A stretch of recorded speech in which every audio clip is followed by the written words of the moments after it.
मित्रों, महान देशभक्त, प्रखर स्वतंत्रता संग्राम सेनानी, प्रख्यात शिक्षाविद और भारतीय जनसंघ के संस्थापक अध्यक्ष डॉक्टर श्यामा प्रसाद मुखर्जी जी की आज पावन जयंती है। इस अवसर पर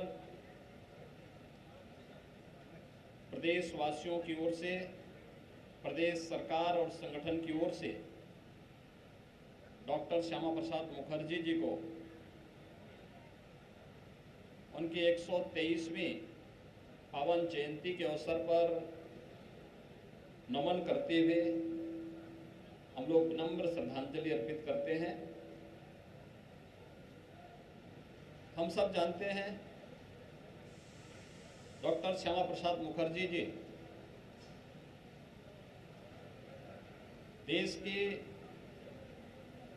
स्वाधीनता आंदोलन के एक अमर सेनानी थे। आजादी के आंदोलन में सक्रिय भूमिका का निर्वहन करने के साथ ही वे एक प्रख्यात शिक्षाविद भी थे। मात्र 33 वर्ष की आयु में कोलकाता विश्वविद्यालय के कुलपति के रूप में शिक्षा के क्षेत्र में अनेक उल्लेखनीय कार्य उनके द्वारा किए गए।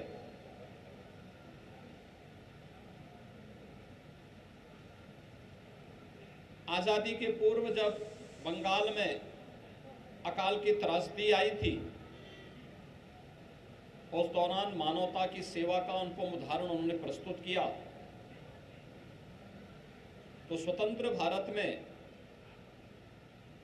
भारत की औद्योगिक नीति और खाद्य नीति क्या होनी चाहिए, स्वतंत्र भारत की पहली सरकार में उद्योग व खाद्य और रसद मंत्री के रूप में उन्होंने जो आधारशिला रखी, वह आज भी एक उदाहरण है।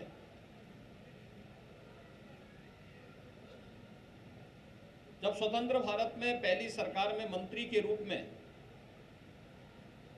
नेहरू सरकार ने तुष्टीकरण की नीति पर चल करके जिन त्रासदियों से देश आजादी के बाद उभरने का प्रयास कर रहा था, उन्हीं संकटों को जबरन देश पर लादने का प्रयास किया। तो उन्होंने कैबिनेट से अपने आप को अलग करके भारतीय जनसंघ की स्थापना और उसके प्रथम अध्यक्ष के रूप में अपनी सेवाएं देनी प्रारंभ की। सरकार से उनके मतभेद उस समय भी देखने को मिले थे जब देश के संविधान में जबरन धारा 370 जोड़ करके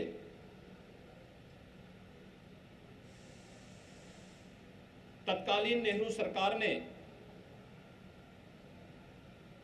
देश की संप्रभुता और सुरक्षा के साथ एक खिलवाड़ करने का प्रयास किया था।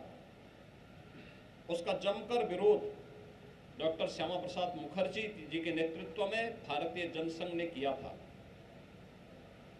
और उसी समय उन्होंने नारा दिया था कि एक देश में दो प्रधान, दो विधान और दो निशान नहीं चलेंगे। डॉक्टर श्यामा प्रसाद मुखर्जी जी के भारत की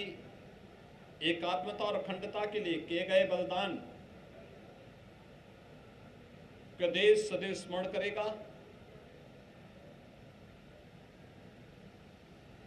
भारत के प्रति उनकी जो सोच थी, उसे आज देश के यशस्वी प्रधानमंत्री श्री नरेंद्र मोदी जी के नेतृत्व में प्रभावी ढंग से देश के अंदर लागू किया जा रहा है। 1952-53 से चली आ रही जो त्रासदी धारा 370 की थी, उसे 5 अगस्त 2019 को प्रधानमंत्री मोदी जी के नेतृत्व में सदैव के लिए समाप्त करते हुए आज जम्मू कश्मीर के अंदर लोकतांत्रिक प्रक्रिया को बहाल करके मजबूती के साथ विकास की मुख्य धारा के साथ जोड़ने का कार्य हुआ है। यह उल्लेखनीय कार्य डॉक्टर श्यामा प्रसाद मुखर्जी जी के उन संकल्पों को आगे बढ़ाने का कार्य है जो आज देश के अंदर प्रधानमंत्री मोदी जी के नेतृत्व में प्रभावी ढंग से आगे बढ़ रहा है।